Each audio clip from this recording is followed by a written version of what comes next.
जय जिनेन्द्र बंधुओं, सभी के मन में जिज्ञासाएं होती हैं कि जो नौ ग्रह हैं इनकी शांति के लिए क्या किया जाए।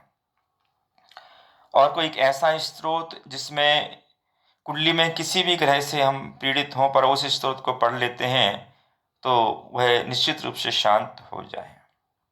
पहले मैं आपको बता दूं कि ग्रह एक निमित्त मात्र हुआ करते हैं। जीव अपने ही कर्मों से सुख और दुख को प्राप्त करते हैं। ग्रह के माध्यम से जाना जाता है, कोई ग्रह किसी को सुख और दुख नहीं दिया करते।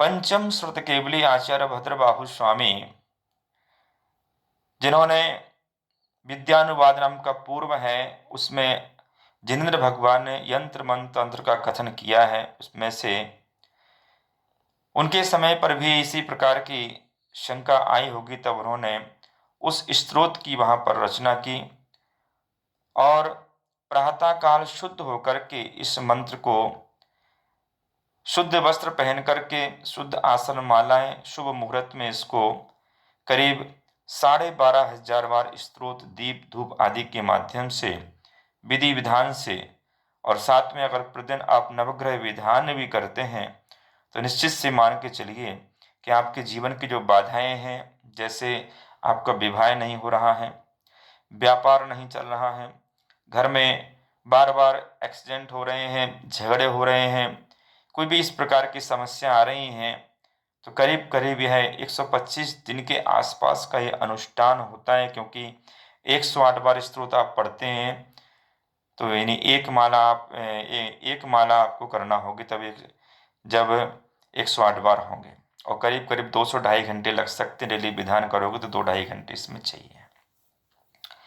जीवन में समस्याएं बड़ी होती हैं तो अनुष्ठान भी बड़े ही किए जाते हैं बंधु, क्योंकि जो पाप हैं वो तप त्याग जब तप भक्ति से ही कटते हैं। और आप स्वयं करें, किसी विद्वान को बुला करके भी आप करा सकते हैं, आप उसमें बैठ जाएं, क्योंकि अगर आपका शुद्ध उच्चारण नहीं है तो आप वहाँ बैठे रहें, विद्वान उच्चारित करेंगे, आप धूप देते रहें, जो भी आप कर सकते वो करते रहें। और विधान आप स्वयं नहीं पढ़ सकते, दूसरों से पढ़ा करके प्रतिदिन आप हवन भी करवाएं तो बहुत अच्छा रहेगा। तो स्त्रोत क्या है वो यहाँ पर पढ़ रहा हूँ, क्योंकि स्त्रोत मंत्र शुद्ध उच्चारित होना चाहिए। अगर वो शुद्ध उच्चारित नहीं होते हैं तो उसका फल हमें प्राप्त विपरीत भी हो जाता है। जगत गुरुं नमस्कृत्य श्रुत्वा सद्गुरुभाषितं ग्रह शांतिं प्रवक्ष्यामि